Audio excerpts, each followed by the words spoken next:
이 요한의 세례, 예수의 세례. 그랬을 때 만약에 요한의 세례만 받았다라고 여길 때에 그 사람은 과연 구원받은 사람일까라고 물으면 뭐 이렇게 논쟁이 여러 가지로 될 수 있겠지만 기본적인 원칙은 제가 보기에는 구원을 못 받았다라고 보는 게 더 정확하지 않을까 생각을 합니다. 왜냐하면 요한의 세례를 가리켜서 여기서 뭐라고 이야기하냐면 이제 회개에 이르게 하는 세례, 회개에 이르도록 하기 위해서 물로 나는 너희에게 세례를 베푼다라고 말하고 있어요. 이게 지난주에 이제 말씀드렸어요. 그러니까 내가 죄인 된 것을 깨닫는, 그러니까 자신이 죄인이고 죽을 수밖에 없는 죄인이라는 것을 깨닫게 되고 인정하게 되고 받아들이게 되고 그것을 알게 되는 것, 그것이 바로 요한의 세례. 그래서 요한의 외친 메시지의 핵심은 뭐냐면 심판의 메시지예요. 회개하지 아니하면 심판에 이를 것이라는 것이 강력한 메시지. 그래서 그 말씀을 듣는 순간 자신의 죄가 전혀 깨달아지지 않던 사람들은 그런 얘기를 해도 전혀 뭐 두렵거나 힘든 게 없죠. 너 이렇게 그거 회개하지 않으면 너 하나님이 벌 받을 거야라고 이야기해도 내가 잘못한 거 없는데 난 아무 잘못 없어 라고 실제 알면서도 그렇게 거짓말하고 속이는 게 아니라 뭐 아닌 것처럼 하는 게 아니라 진짜 자기는 죄가 없다라고 느끼는 사람, 그 사람은 아무리 경고를 해도 그것에 대해서 어떤 두려움이나 걱정이 없죠. 왜? 나는 죄가 없으니까. 그러면서 옆에 사람 보는 넌 저 누구는 큰일이다, 이제 죄 졌으니까 이제 누구는 벌 받겠다. 그렇지만 나는 전혀 거기에 두려움이 느끼지 않는 거죠. 그러니까 돌이키지 않는 거예요. 그런데 많은 사람들이 요한의 그 지적을 받을 때에 메시지를 듣고 사람들이 두려워서 많은 사람들이 요단강가에서 요한이 세례를 베풀 때 수많은 사람들이 거기에 모여들었고 많은 사람들이 세례를 받고 그랬어요. 그러니까 자신의 죄인됨을 깨닫는 것, 그것이 이제 깨닫는 것까지. 그런데 문제는 내가 죄인인 것을 깨닫는다고 해서 내가 죄 문제가 해결되는 게 아니에요. 그러니까 요한의 세례는 죄를 깨닫게는 하지만 이 죄를 회개할 수 없게, 이게 해결해 줄 수 없는 거예요. 이 죄를 해결해 주는 것은 오직 예수 그리스도의 십자가의 복음밖에 없는 거예요. 오늘 예수로만 내 뒤에 오시는 분은 나보다 능력이 많아서 그분은 성령과 불로 세례를 주시는 분이다. 그래서 그 예수의 세례가 내게 부어져야 그래야만 내가 이 죄 문제가, 내가 깨달은 이 죄 문제가 해결이 될 수 있는 거예요. 내가 죄를 깨달았는데 죄 문제가 해결이 되지 않으면 나타나는 형상이 두 가지 이야기를 지난주에 말씀을 드렸어요. 하나는 정죄감에 빠지게 된다. 그러니까 내가 죄인 걸 깨달았는데 죄가 극복이 한다고 해결이 안 되니까 끊임없이 죄책감, 정죄감 속에 살아갈 수밖에 없는. 그러니까 이 죄책감이나 정죄감 속에 빠져드는 게 싫으니까 더 반대로 나는 죄 없다라고 죄를 무시하게 되고 무감각하게 되고 하나님이 그런 어떤 죄를 지어도 다 용서하신다라는 그냥 무조건적인 용서, 희생의 대가 없는 무조건적인 용서, 무율법주의적인 그런 어떤 양극단의 모습으로 나타나는. 그래서 예수를 믿는 사람 믿는다고 하면서도 교회를 다닌다고 하면서도 온전한 십자가의 복음을 깨닫고 온전한 예수 그리스도의 세례를 받지 못한 사람은 이 두 가지 형태의 삶을 살아가게 되는 거예요. 끊임없이 정죄감 속에 살아가든지, 예수를 믿는다고 말하고 끊임없이 십자가에서 예수님이 내 죄를 용서했다고 말은 하면서도 끊임없이 죄책감과 정죄감이 믿지 않는 사람보다 훨씬 많은 그런 어떤 죄책감과 정죄감 속에 살아가는 그런 형태의 사람들, 또는 반대로 믿는다고 하면서도 전혀 비도덕적이고 더 불의하고 불법하고 악행을 하면서도 어떠한 양심의 가책이나 찔림도 없는, 그러면서 오히려 그것을 하나님이 다 용서하셨으니까, 하나님이 다 용서하셨는데 뭐 내 마음대로 살아도 상관없어 라고 하는 그런 어떤 무율법주의의 방탕함에 빠져드는 이 양극단의 모습이 나타나는 경우가 종종 있어요. 그것은 요한의 세례, 회개에 이르는 세례, 자기가 죄인인 것을 깨닫기만 할 뿐 아직 이 죄가 극복되고 이 죄가 해결되지 않은 사람인 거예요. 예수 그리스도의 세례, 성령으로 말미암은 예수 그리스도의 세례, 그것은 바로 십자가와 부활의 복음이 알아지는 것, 믿어지고 예수 그리스도의 십자가의 의미가 무엇이고 그의 부활의 의미가 무엇인지, 그리고 그것이 오늘 부활의 영인 성령으로 우리 가운데 임하여져서 그것이 현실 실제의 삶에서 경험되어지고 누려지는 인생, 그것이 성령으로 세례받은 예수의 세례를 받았다고 말하는데, 죄의 문제 앞에서 끊임없이 내가 죄인인 것을 깨닫지만 죄인인 것이 깨달아지는 깊이만큼 오히려 십자가의 은혜가 크게 다가오는, 그래서 내 죄가 깨달아진 깊이만큼 십자가의 사랑이, 십자가의 가치가 얼마나 큰 것인지가 더 깊이 깨달아지는, 그래서 죄가 더한 곳에 은혜가 더한다, 죄가 더한 것에 은혜가 넘친다는 그 말이 무엇인지가 깊이 깨달아지는. 객관적으로 이렇게 저울에 올려가지고 이렇게 산술적으로 비교를 했을 때 이 사람은 좀 죄를 많이 지은 사람이고 이 사람은 좀 적게 지은 사람이고, 이 사람은 사회적으로 지탄받는 큰 죄를 지었고 나는 사회적으로 별로 그렇게 큰 죄를 짓지 않았고 그러니까 나는 괜찮은 사람이고, 이게 아니라 남들이 보기에는 훨씬 더 깨끗한 사람인데, 남들이 보기에는 훨씬 더 도덕적이고 반듯하고 바르게 사는 사람인 것 같은데 자기 자신이 깊이 들여다보면서 오히려 새 옷을 입으면 조금만 뭔가 지저분한 게 묻어도 금방 표가 나잖아요. 새 옷을 입으면 금방 조금만 구겨져도 금방 구겨진 표가 나잖아요. 마치 그런 것처럼 자신의 작은 죄에 대해서도 깊은 민감하게 찾아오기 시작해요. 그런데 그것이 죄책감과 정죄감으로 빠지는 것이 아니라 그 깊은 깨달음을 느낄 때마다 더 깊이 십자가가 깨달아지는 거예요. 예수 그리스도가 바로 이와 같은 악한 죄인 중에 괴수와 같은 나 같은 사람. 그래서 바울이 가면 갈수록, 바울이 초기에는 끊임없이 자신의 사도성도 변호하고 내가 사도라는 굉장히 강하게 어필하지만 그가 노년의 마지막 임종 직전에, 죽기 직전에 쓰는 글 속에서 그는 자신의 사도성을 주장하기보다는 자신이 죄인이요 죄인 중에 괴수라는 것을 오히려 더 자신을 이야기해요. 복음에 대해 어떠한 회방자였고 핍박자였는지, 과거에는 그렇게 살았지만 30년 이상 복음을 위해서 충성스럽게 살았어요. 그럼에도 불구하고 나는 복음의 회방자였고 핍박자였다라고 말해요. 이걸 잘못 이해하면 하나님이 다 용서하고 해결했는데 끊임없이 정죄감을 느끼며 살아가는 사람으로 오해하는 거예요. 그렇지 않아요. 그 죄가 깊이 깨달아지면 깨달아질수록, 알아지면 알아질수록 자기의 어두운 죄성이 보이면 보일수록 더 십자가에 가까이 가게 되는 거예요. 십자가의 빛에 더 깊이 다가가게 되는 거예요. 하나님의 성령이 우리에게 충만하게 부어지는 깊이만큼 십자가 앞에서 내 자신을 보게 되는 거예요. 그것이 죄를 깨닫는 걸로 끝나는 것이 아니라 내 모든 죄를 내가 깨달은 그 죄 때문에 예수님이 죽으신 그 사랑, 그 십자가의 은혜가 내게 더 깊이 다가오는.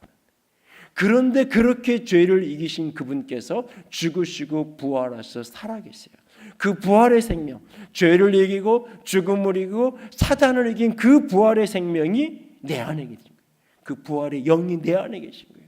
그래서 내가 그 예수 그리스도를 따라서 그 성령을 따라 살아가면 어느 날부턴가 내가 그렇게 깊이 씨름하고 고통스러워하고 아파하던 죄가 이겨지기 시작하는 거예요. 죄가 극복되기 시작하는 거예요. 죄가 내게서 권세를 놓고 떠나가기 시작하는 거예요. 그런 영적인 승리를 경험하기 시작하는, 그 승리를 경험하고 죄를 이겨나가는 이김이 경험되기 시작하는, 그것이 부활의 능력이 내 속에서 역동적으로 일하기 시작하는 거예요. 그것이 외적으로 현상적으로 표적으로 드러날 때 병이 낫기도 하고 귀신이 쫓겨나기도 하고 이런 어떤 표적적인 역사가 부분적 일시적으로 나타나는 거예요. 그것은 외적인 하나의 증거의 표적일 뿐이에요. 본질은 내 속에 성령이 깊이 역사하면 역사할수록, 성령이 깊이 역사하시면 역사하실수록 가장 핵심적인 것은 죄가 끊어지기 시작하는 거예요. 죄가 이겨지기 시작하는 거예요. 내가 몸부림쳐서 죄를 이기는 게 아니라 나는 성령님께 가까이 가고 그분과 교통하다 보니까 내가 예수님을 닮아가기 시작하는 거예요.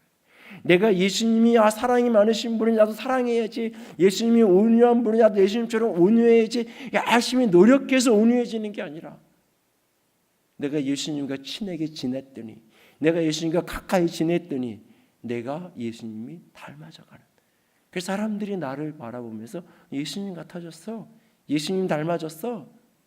그것이 처음 교회를 향해서 그리스도인이라고 이름 붙여진 이유잖아요. 저 사람들 보니까 예수님 같아. 저 사람들 보니까 예수님 같아. 저 그리스도인이잖아. 그리스도 닮은 사람. 교회가 모여서 우리는 오늘부터 그리스도인이라고 우리를 부르기, 우리 닉네임을 그렇게 만듭시다 라고 만든 게 아니에요. 세상 사람들이, 이게 한국 초기 교회는 예수쟁이라고 손가락질하면서 얘기해도 그 의미하고 그리스도인이라는 의미하고 똑같은 개념이에요. 똑같은 뉘앙스에서 만들어진 말이에요. 예수님 닮은 사람, 예수님 같은 사람, 그리스도인 같은 사람들, 그리스도 같은 사람들, 그렇게 불려지기 시작하는 거예요. 죄가 이겨지고 극복되기 시작하면서. 이게 바로 예수님이 주시는 세례예요. 이게 바로 성령이 주시는 은혜예요. 예수가 성령과 불로 세례를 준다라고 말씀하셨어요. 이것은 단순한 표적과 기적의 하나의 사건을 이야기하는 게 아니에요. 그런 특별한 성령에 대한 체험, 기적적인 어떤 체험은 어떤 사람은 기적적으로 경험하기도 하고 어떤 사람은 잔잔하게 경험하기도 해요. 어떤 사람은 평생 잊을 수 없는 강력한 사건으로 경험하기도 하고 어떤 사람은 그 사건이 그것이었나 아니면 이거였나, 중학교 때 수련회 갔을 때 받았던 그 성령의 은혜인가, 아니면 대학교 때 캠퍼스에서 수련회 갔을 때인가, 언젠가, 나도 잘 모르겠어요. 그런데 어쨌든 그 수많은 사건들 속에서 핵심은 특정한 사건이 있을 수도 있고 없을 수도 있어요. 중요한 건 오늘 죄가 깨달아지는 깊이만큼 은혜를 경험하는지, 자신의 죄가 보이면 보일수록 더 십자가의 은혜 때문에 울게 되고 감격하게 되는지. 그렇다면 여러분들은 예수의 십자가의 은혜를 아는 사람이고 성령으로 세례받은 예수의 세례를 받은 사람이에요. 그러나 제가 깨달으면 깨달을수록 오히려 두려워지고 정죄감에 휩싸이고 오히려 십자가로부터 멀어져가는, 하나님이 나 같은 사람을 더 사랑하지 않을 것 같은 그 두려움이 휩싸여진다면, 그래서 무언가 그것을 해결해 보려고 인간적인 수단과 방법, 그것이 종교적 형식의 종교적 의식이에요. 그걸 끊임없이 그걸 찾아 나선다면 나는 아직 복음을 알지 못하는 사람일 수 있어요. 나는 아직 예수를 만난 사람이 아닐 수 있어요. 어쩌면 예수에 대하여 알고 들은 사람이지, 기독교 신앙에 대해서 들은 사람이지 온전히 예수를 만난 사람이 아닐 수도 있어요. 어쩌면. 그러니까 다시 한번 자기 자신을 깊이 돌아봐야 돼요. 더 나아가서 끊임없이 죄를 지으며 살아가면서도 그 죄에 대해 무감각하고 자신의 죄와 어두움에 대해서 한없이 무감각하고 무지한 상태로 지속적인 삶을 살아간다면 그 또한 예수를 만나지 못한 사람일 수 있어요. 어쩌면. 왜? 내 안에 부활의 생명이 정상적으로 역사한다면, 내 안에 부활하신 예수의 생명이 정상적으로 역사한다면 그 성령은 생명이에요. 내 안에 계신 성령이 내 안에 일하심에도 불구하고 부활의 영이 역사함에도 불구하고 내가 끊임없이 복음에 반하게 산다면, 끊임없이 내가 하나님의 뜻을 거스리며 살아간다면 내 안에 계신 성령님은 끊임없이 탄식하고 근심하시고 아파하시고 때로는 시기하실 만큼 질투하시고, 내 안에 계신 성령님께서 가만히 있을 수가 없어요. 가만히 있을 수가. 그런데도 그 수없는 죄 속에 빠져 살면서도 어떤 내적인 갈등도 없고 오히려 나는 평안하기만 할 뿐이고, 그 엄청난 죄를 짓고 살아가면서도 여전히 나는 평안하고 여전히 자유롭고 여전히 내 삶은 경제적으로 가정적으로 여전히 난 해피하고, 그렇다면 그 사람은 예수가 없는 사람일런지도 몰라요. 사실은 예수 때문에 행복한 것이 아니라 그 사람은 그냥 교회를 안 나오고 세상에 살아도, 여러분들이 예수 없지만 행복하고 예수 없지만 잘 나가는 어떤 친구들, 어떤 가족들 누구처럼 그냥 그런 정도의 수준의 삶을 살아가는, 그리고 교양으로 종교로 그냥 교회를 나오는 사람일 수 있어요. 기독교인이라고 동그라미를 칠 수 있는지 모르지만 예수를 만난 사람은 아닐 수 있어요. 그래서 우리는 끊임없이 우리 자신을 들여다볼 필요가 있어요. 내가 진정 성령을 받은 사람인가? 내가 진정 예수의 세례를 받은 사람인가? 오늘 지난주에 이야기를 들었던 걸 다시 한번 정리하면서 반복하는 거예요. 요한의 세례, 예수의 세례. 많은 그리스도인들이 요한의 세례, 어쩌면 요한의 세례까지도 가지 않죠. 그냥 자식 교육하려고 교회 나오고, 사람 인맥 만들려고 교회 나오고, 사업적인 수단을 가지고 교회 나오고, 금요일 날에 기도하러 나온 사람 중에는 그런 사람이 없겠지만, 이런저런 자신의 개인적인 목적으로 마음이 좀 외롭고 우울하고 힘드니까 교회라도 나가면 좀 마음이 밝아질 것 같으니까 그냥 교회 나오고, 그냥 그런 인간적인 동기 속에 다니는 거죠. 그러다가 마음에 안 들면 절에 갈 수도 있고, 마음에 안 들면 성당 갈 수도 있고, 여러 종교 중에 그냥 그래도 나는 이렇게 너무 이렇게 정적인 가톨릭이 잘 안 맞는 것 같고, 정말 지금 같은 시대에 저 산사에 들어가 있는 것도 별로 난 어울리지 않는 것 같고, 그래도 그냥 교회가 나은 것 같아. 기독교가 어울리는 것 같아. 그냥 그런 정도로 다니는 사람들이 때로는 현대인들 속에 등장하죠.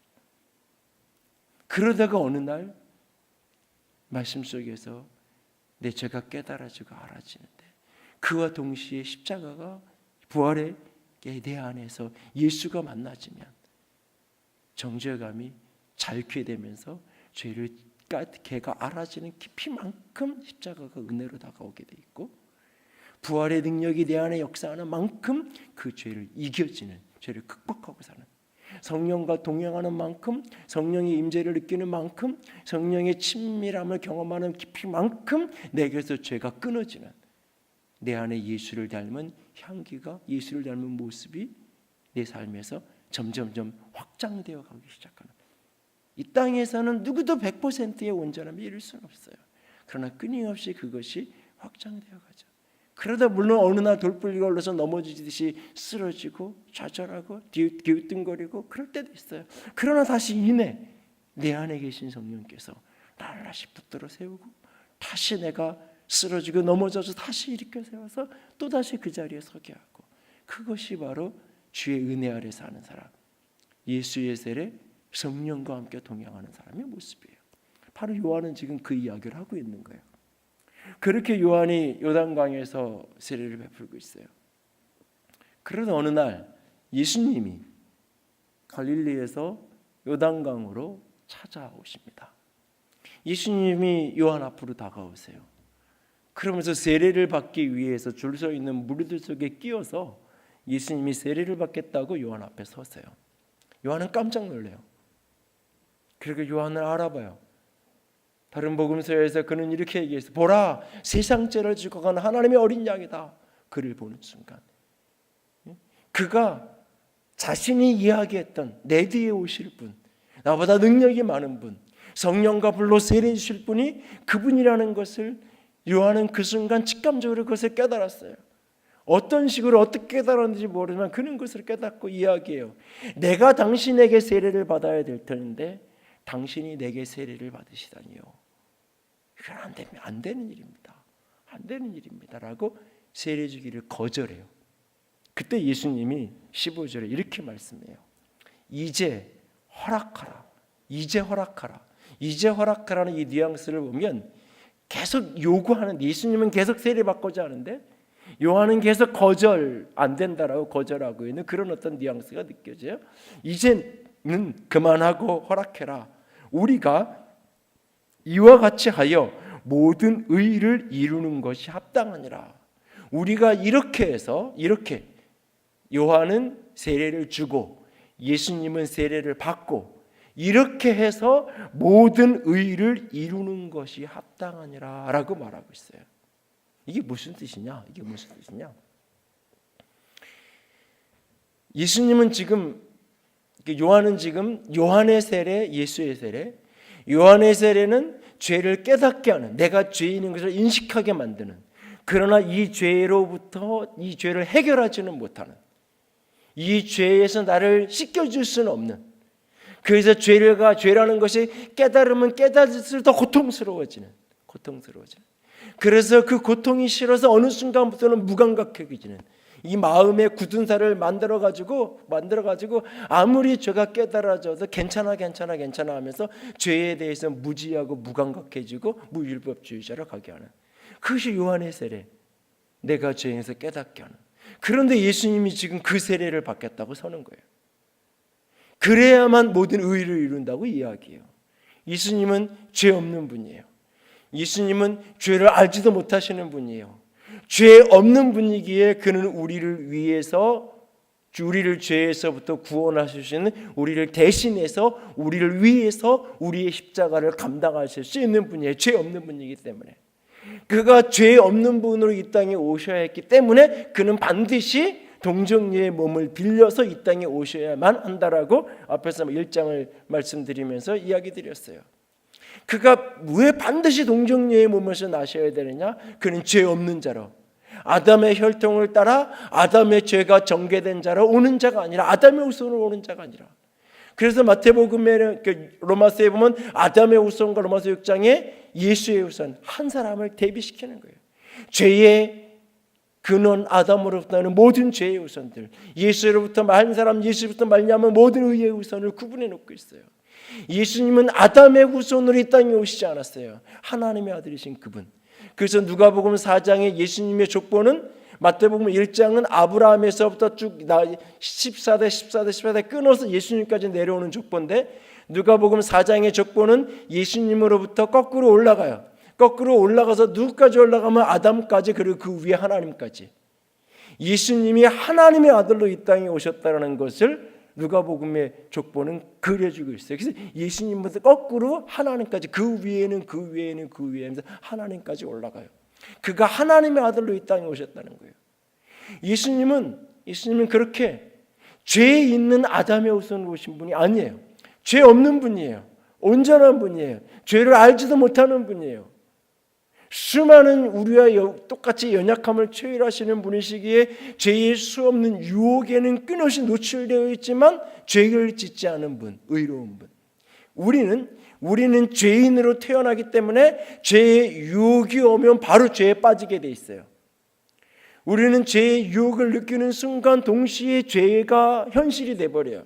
내가 손으로 행하진 않았어도 무엇인가 탐나는 것을 보는 순간 내 속에서 탐심이 일어나요. 탐심의 죄를 동시에 져요. 이것이 행동화되는 시차가 있고 행동화되는 사람이 있고 안 되는 사람이 있지만, 내면적으로는 모든 유혹을 만나면 동시에 우리는 다 죄를 짓게 돼 있어요. 인간은 왜? 우리는 죄인으로 태어났기 때문에, 죄의 본성을 가진 존재이기 때문에. 처음 사람 아담은 그렇지 않아요. 그 하나님의 형상을 닮은 자이기에, 하나님 닮은 존재이기에 그는 죄의 유혹을 느껴도 바로 죄로 넘어가지 않아요. 그 죄를 이길 수 있는 힘을 가진 존재였어요. 그러나 그는 그것을 가지고 하나님께 순종하는 것이 아니라 사단에게 순종해서 죄에 빠지게 돼요. 모든 그 이후에 아담의 후손은 죄의 유혹을 받으면 다 죄에 빠지게 돼 있어요. 죄가 현실이 돼요, 그 사람에게. 근데 예수님은 죄의 유혹은 동일하게 받지만 그는 죄를 이기신 분이에요. 이게 이제 다음에 나눌 4장에 예수님이 죄를 이기는, 유혹을 이기는 이야기 속에서 조금 더 구체적으로 다뤄질 거예요. 어쨌든 예수님은 죄 없는 분이에요.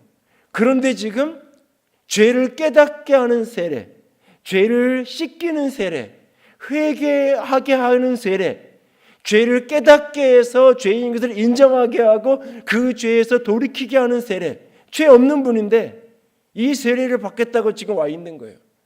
그러니까 요한이 보기에 답답한 거죠. 당신은 죄 없는 분인데, 오히려 불과 성령으로 세례를 베풀어야 될 분인데 당신이 어떻게 내 밑에 와서 세례를 받겠다고 하는지 요한은 이해가 되지 않는 거예요. 그래서 안 된다고 이야기하는 거예요.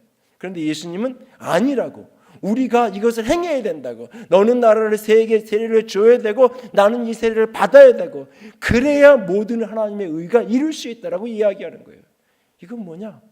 예수님이 의인이지만, 죄 없는 분이지만 죄인 가운데 하나로 취급당하시고 죄인 가운데 오셔서 동일하게 자신을 죄인과 동일시하시는 거예요. 죄인의 자리로 그가 내려오시는 거예요. 그의 사역의 첫 번 출발선 이 세례의 사건은 예수님의 십자가의 사건의 예표예요. 마치 이 마태복음 이 예수님의 생애의 시작과 마지막 끝점을 이렇게 딱 접으면 처음과 끝이 딱 이렇게 부딪히는 것처럼, 처음과 딱 이렇게 부딪혀서 딱 만나는 것처럼 처음과 마지막은 동일한 사건이에요. 예수님이 지금 세례받는 자리에 내려오신 이 사건은 의인이지만 죄 없는 분이지만 예수님 자기 자신이 죄인과 똑같은 자리로 내려오셔서 죄인으로 취급받으시고 죄인의 자리에 서시는 거예요. 그 자리에 서신 그분께서 죄인이 죽어야 될 십자가의 죽으심으로 죄가 해결되는 거예요. 요한의 세례가 예수의 세례로, 그 예수님이 동일하게 죄인 가운데 한 사람으로 취급되고 죄인의 자리에 내려오셔서 그가 십자가의 죽으심으로 우리의 죄가 해결되고 씻겨지는 거예요. 그 의의를 이루기 위해서 여기서 시작해 세례에서 시작해서 십자가에 끝나야 이 예수로 말미암은 의가 우리에게 이루어질 수 있다는 거예요. 그래서 로마서에 보면 하나님의 의, 율법으로 말미암은 의와 하나님이 또 다른 의 하나를 예비하셨는데 그게 바로 예수로 말미암은 의. 로마서 3장에 그 이야기를 하는 거예요. 율법으로 말미암은 우리의 노력과 수고로 의를 이룰 수 있다라고 하는 그 모든 것들은 다 실패했다. 그래서 하나님이 율법으로 말미암은 의가 아니라 우리로부터 말미암은 의가 아니라 하나님으로 내려오는 의를 우리에게 주셨다. 그것이 바로 예수 그리스도라는 거예요. 죄인이 우리는 우리 스스로의 문제를 해결할 수 없어요. 그래서 죄 없는 그분이 우리 가운데 오셔서 우리와 똑같은 죄인 가운데 하나가 되셔서 죄인으로 취급받는 그 회개의 세례의 자리에 그가 서시는 거예요. 그가 서시는 거예요. 그리고 그분이 우리의 죄를 짊어지고 그날 십자가에 죽으시고 부활하심으로 우리의 모든 죄가 해결되는 거예요. 우리가 그 예수를 믿음으로 내가 연합되어질 때 그가 오늘 그 의를 이루기 위해서 세례를 받아야 된다고 말하는 거예요. 그러자 요한이 그걸 받아들여요. 그리고 예수님께서 요한의 세례를 받으셔요. 이 세례의 원형적인 형태는 침례가 더 원형적인 형태예요. 물에 잠갔다가 나오는 세례라고 이 단어가 물에 잠긴다. 근데 이게 이제 물을 뿌린다라고 하는 의미도 되고 이제 교회 역사 속에서 이렇게 이제 물이 흔하지 않은 특별히 이제 박해 기간 속에 지하 토굴이나 이런 데 이제 숨어서 이제 살아야 되는 그런 광야의 토굴 속에 이런 데 살아야 되는 그런 환경 속에서 이 물에 잠겨야 되는 세례를 약식으로 해서 이제 물로 뿌리는 그런 어떤 세례의 모습으로 이제 이렇게 변형이 되면서 함께 온 거죠. 뭐 두 가지 형태가 다 의미가 있을 거예요. 그러나 이 뿌리는 것에 더 원형적인 건 잠기는 것. 그것이 가장 기본적인 형태. 왜 잠기는 게 중요한 메시지를 주는데 그게 뭐냐면 죽음과 생명을 상상하게 만들어요. 온 몸으로 머리부터 발끝까지 죽음과 생명을 느끼게 만들어요. 제가 이제 이 침례를 베푸는 것을 유심히 몇 번 관찰해 본 적이 있는데 이게 보통 두 사람이 이렇게 서서 침례를 베푸는 목사님 그 보조로 서는 분이 있는데 뭐 다 똑같은 건 아니겠지만 보통은 이제 양쪽에 서고 한 사람이 서면 이렇게 이제 뒤를 이렇게 잡고 이렇게 뒤를 이렇게 쓰러뜨려요. 코를 이렇게 막아주고 그러면서 이제 물이 들어가지 않도록 그러면서 이렇게 그냥 조용히 이렇게 우리가 잠수하듯이 물놀이 가서 이렇게 어렸을 때 잠수 이렇게 게임하고 그러지 내가 쑥 들어가면 그냥 머리에 손 살짝 얹고 내가 이렇게 알아서 앉으면 되는 게 아니라 이렇게 뒤를 이렇게 해가 뒷머리를 이렇게 잡고 가지고 뒤로 싹 넘어뜨려요. 그리고는 꾹 눌러요. 이게 불과 몇 초 안 되죠. 뭐 10초, 20초 하는 것도 아니에요. 그런데 그 순간 사람은 공포를 경험하는 거예요. 내가 죽고 내가 사는 내 옛사람이 죽고 죄인이 내가 죽고 예수와 연합된 의인으로 내가 다시 부활하는 부활의 생명이 내 안에 부어지는 그것이 세례의 모습이에요. 그래서 이제 장로교도 사실은 뭐 꼭 이렇게 안 하고 이렇게 해도 돼요. 그래가지고 옛날에는 교회를 건축하면 여기 어디다가 세례탕을 만든다고 내가 그런 얘기도 했었는데 막상 설교도 그릴 때 보니까 자리가 없더라고요. 그게 급한 것도 아닌 것 같고 그래서 이제 빼놨는데 어쨌든 그 세례를 받는데 예수님이 요한 앞에 와서 이제 세례를 받는 거예요. 물속에 들어갔다가 나와요. 그 순간 세 가지 사건이 벌어져요. 사건이 첫 번째는 하늘이 열려요. 하늘이 열려요. 그리고 그 하늘에서 성령이 비둘기같이 내려와요. 그걸 예수님이 봐요. 그리고 그 하늘에서부터 소리가 들려요. 뭐라고 들리냐면 이는 내 사랑하는 아들이요 내 기뻐하는 자라 하시니. 예수님이 세례를 받고 나오는 순간 하늘이 열려요. 하늘이 열리고 그 하늘에서부터 성령이 비둘기처럼 내려요. 그걸 예수님이 보아요. 비둘기처럼 내리는 그 성령을 예수님이 보았다라고 표현을 해요. 그리고 소리가 들려요. 소리가 이는 내 사랑하는 아들이요 내 기뻐하는 자라 라는 소리가 들려요.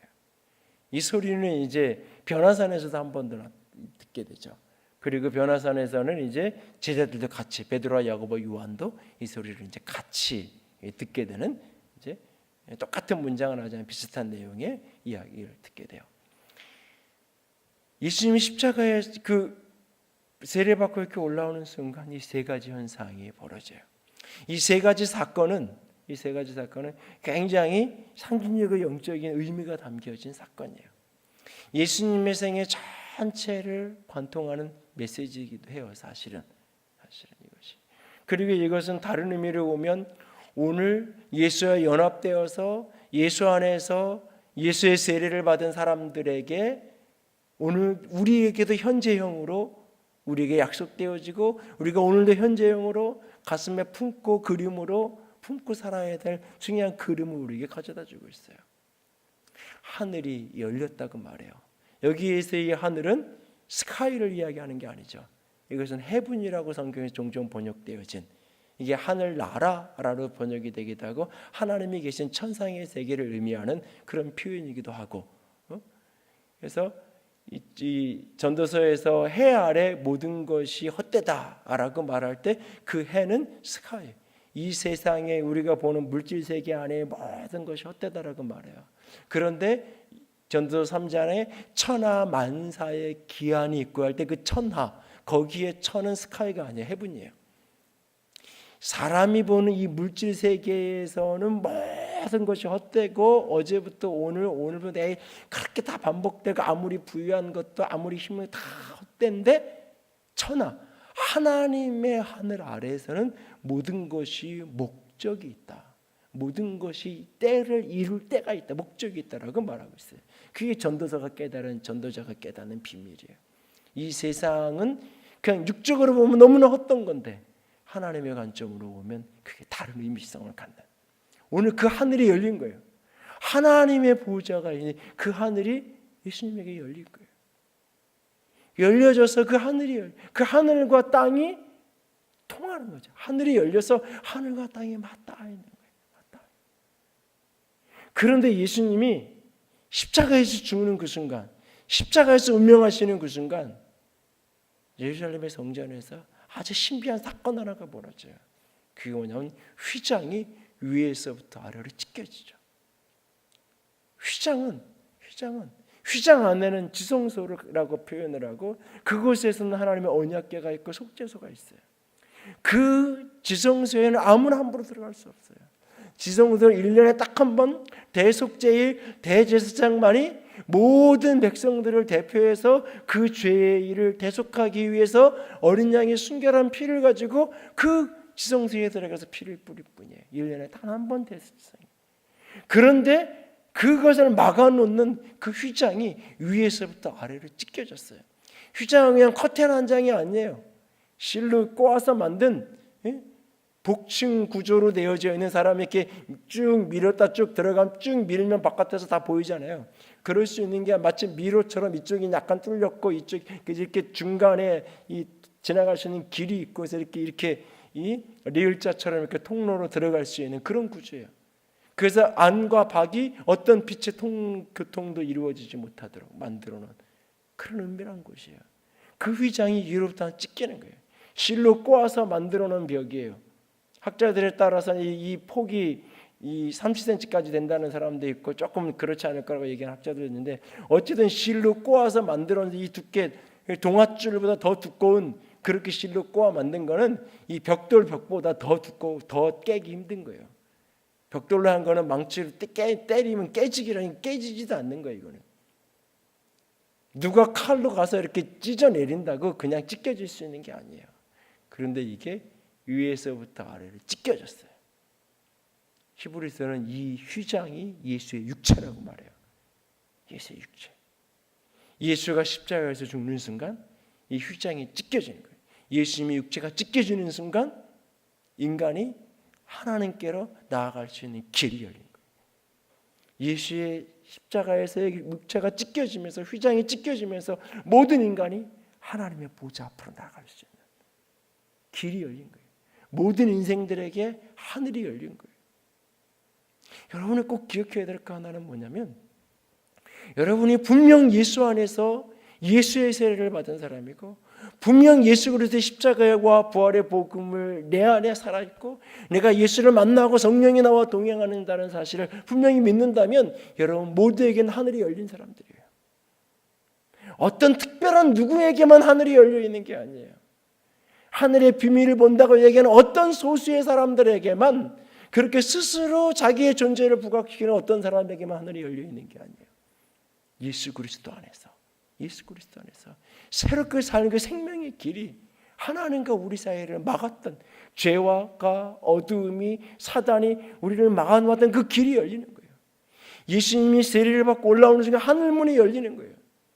예수님은 그 하늘이, 자신에게 열린 이 하늘을 온 백성들에게, 자신이 죄인 가운데 하나가 되어서 십자가의 길을 가심으로 말미암아 자신에게 열려진 그 하늘을 모든 백성들에게 열어주기 위해서 그는 세례 이후에 인생을 살아가시고, 그리고 공생애를 살고, 그리고 십자가에 죽으시고 부활하시는 거예요. 예수님이 물에서 오르는 그 순간 하늘이 열렸어요. 모든 그리스도인들에게는 하늘이 열려 있어요. 그래서 우리가 이 땅에서 매면 하늘에서 매이고, 이 땅에서 풀면 하늘에서 풀린다고 얘기하는 거예요. 이 땅에서 두세 사람이 주의 이름으로 기도하면 거기에 주님이 와서 함께 하신다고 말하고 있어요.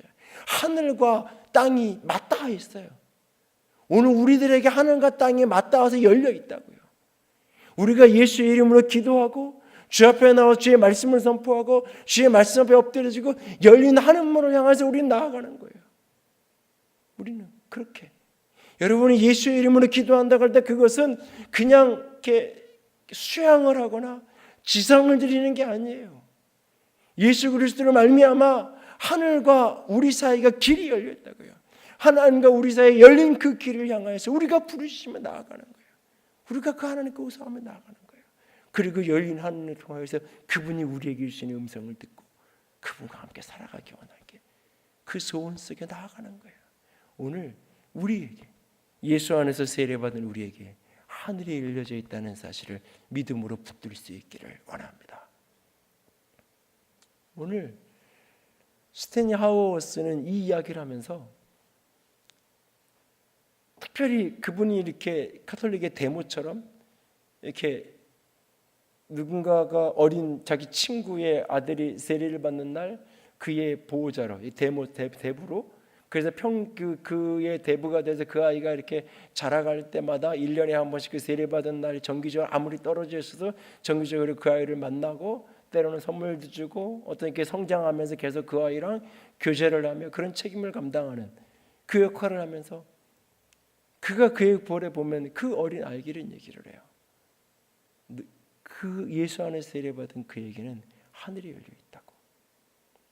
내 육신의 부모가 누구인지 상관없이, 내가 육신의 부모로부터 물려받을 유산, 내가 육신의 부모로부터 물려받을 축복과 저주의 유산에 상관없이 내게는 하나님의 문, 하늘의 문이 열려 있다고.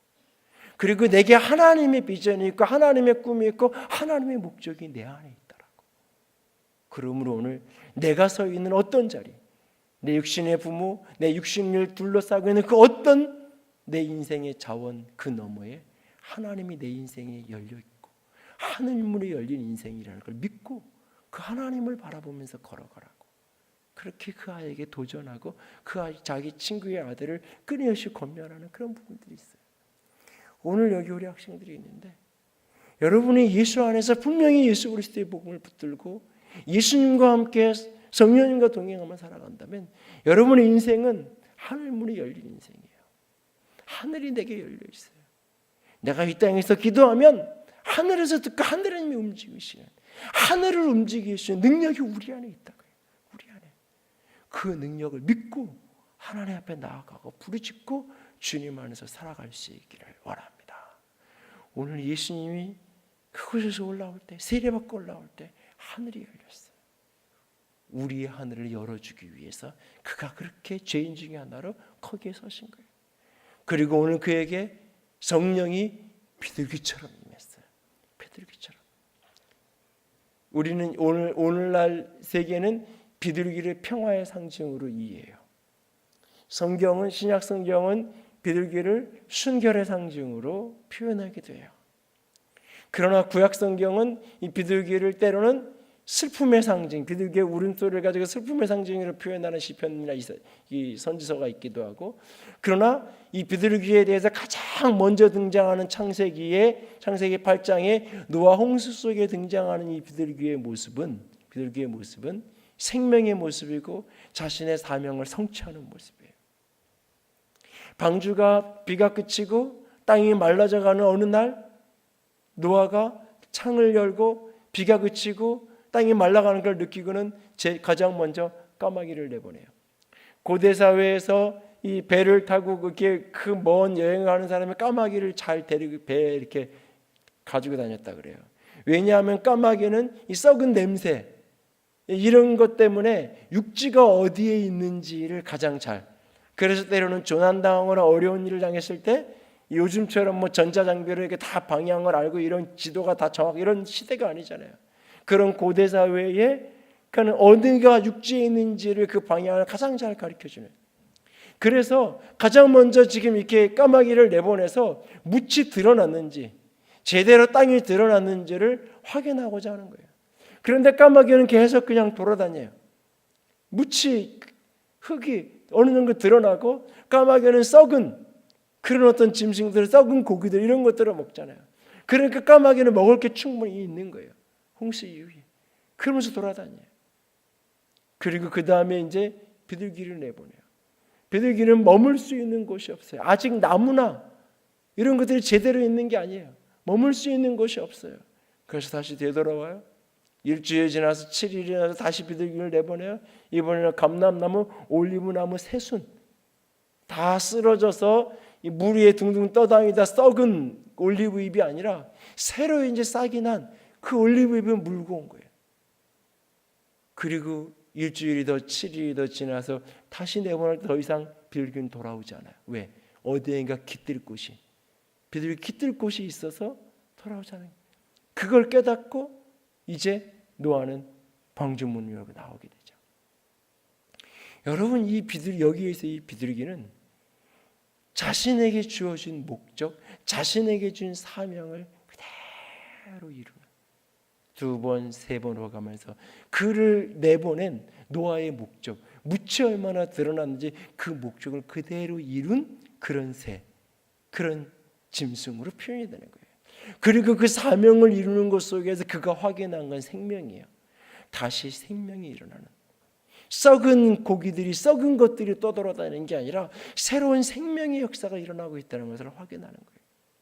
성령이 그날 비둘기처럼 임했어요. 비둘기처럼 임했어요.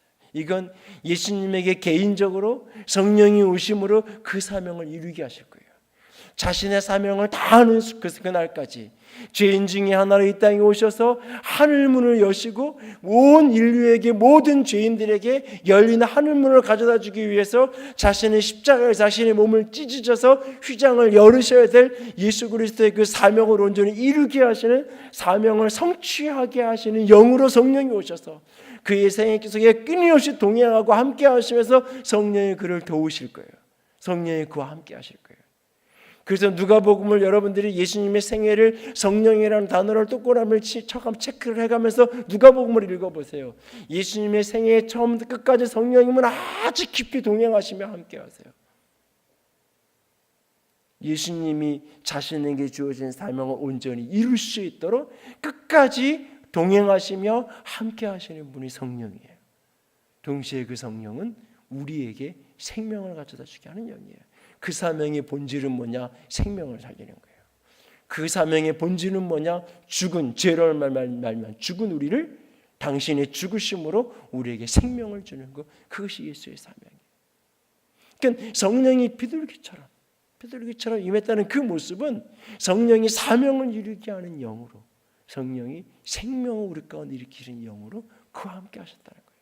오늘 우리 가운데 성령이 오셨다라고 말하고, 오늘 우리 가운데 성령이 동행한다라고 말하고, 예수님이 성령과 불로 우리에게 세례해 주신다고 말할 때 그 성령이 나와 함께 하심으로 말미암아 어떤 일을 하느냐? 내 인생의 부르심을 이루게 하는 거예요.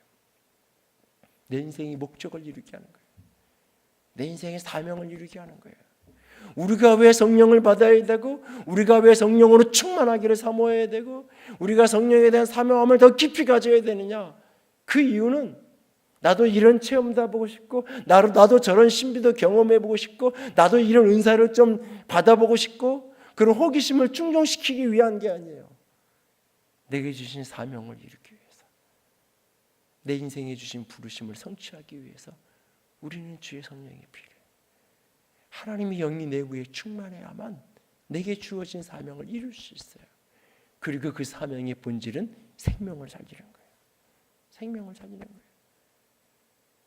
사명이 무엇이든지 관계없이 그 핵심은 생명을 살리는 거예요. 죽은 영혼을 살리는 거고, 내가 가는 곳마다 잃어버린 영혼을 구원하는 것뿐만 아니라 그들의 삶을 풍성하게 하는 거예요. 내가 어느 곳을 가든지, 내가 가정을 가든지, 내가 샘터를 가든지, 내가 직장을 가든지 그곳에서 생명을 풍성하게 하는 거예요. 그곳에서 받은 월급 가지고 선교와 그것까지 받은 월급 가지고 봉사하는 차원을 이야기하는 게 아니라 더 본질적인 이야기라는 거예요. 그곳에서 내가 살아가는 삶으로 말미암아, 내가 거기에 머물러 있음으로 말미암아 그곳에 생명이 흐르는 거예요. 우울하고 슬프고 어두운 곳에 빛과 생명이 나오기 시작하는 거예요. 갈등과 깨어진 관계 속에 내가 들어감으로 회복과 화해가 이루어지기 시작하는 거예요. 내가 깨어진 곳에, 무너진 곳에 들어가서 생명의 역사를 일으키는 거예요. 그 속에서 사명을 너무 빨리 직업으로 연결시키지 마세요. 꿈과 비전을 너무 빨리 직업으로 연결시키지 마세요. 꿈과 비전이 직업으로가 일치되어지는 경우는 극소수예요. 사실은 직업은 어떤 것이든지 대부분 상관없을 때가 더 많아요. 직업이 무엇이냐와 관계없이 그는 그곳에서 사명을 이루어야 돼요.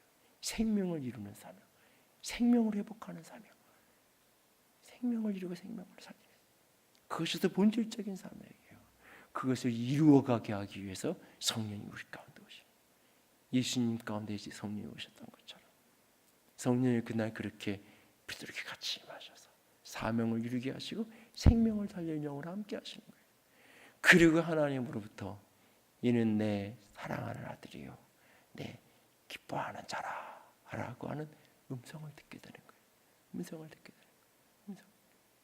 내가 무엇인가를 했기 때문에 사랑받는 게 아니에요. 내가 아버지께 순종했기 때문에 사랑받는 게 아니에요. 내가 아버지가 시킨 사명을 잘 감당했기 때문에 사랑받는 존재가 아니에요. 내가 사랑받는 존재이기 때문에 사명을 감당하는 거예요. 여러분, 이 순서를 뒤집지 마세요. 여러분이 교회 봉사하고 여러분이 충성하고 여러분이 헌신하는 것 때문에 하나님이 사랑하는 거 아니에요. 사랑을 얻어내기 위해서, 사랑을 쟁취하기 위해서 오늘도 어떤 봉사를, 어떤 희생을 드리고 어떤 재물을 드리려 한다면 그것은 다 헛된 것일 뿐이에요.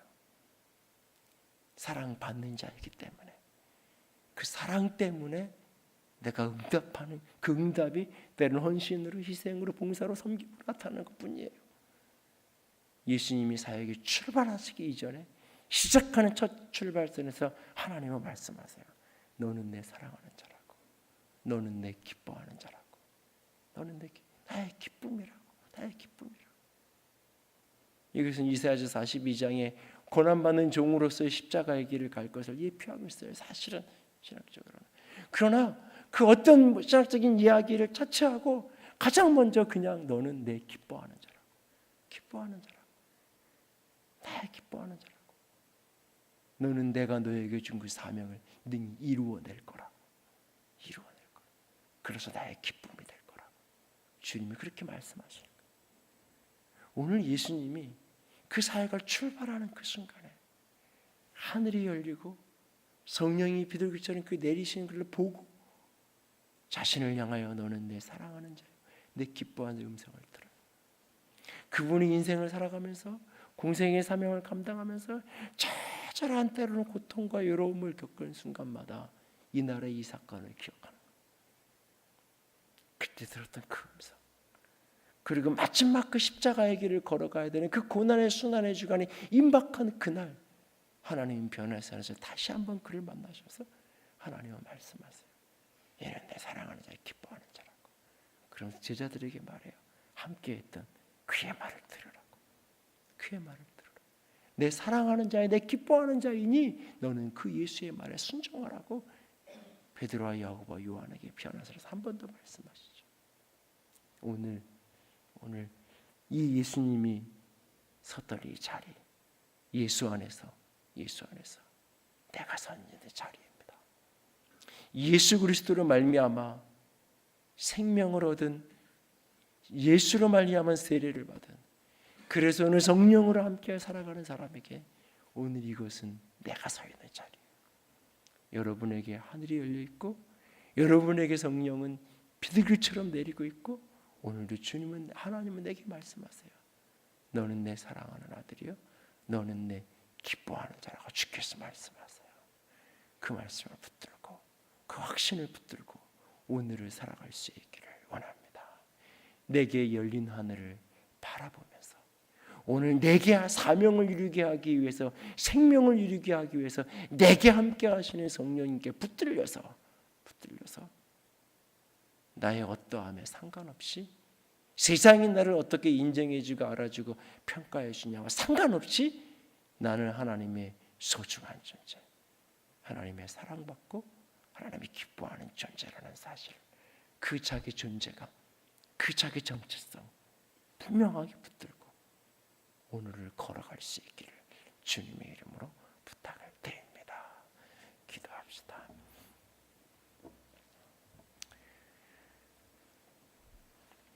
오늘 이 말씀 붙들고 기도하며 나아가기 원합니다.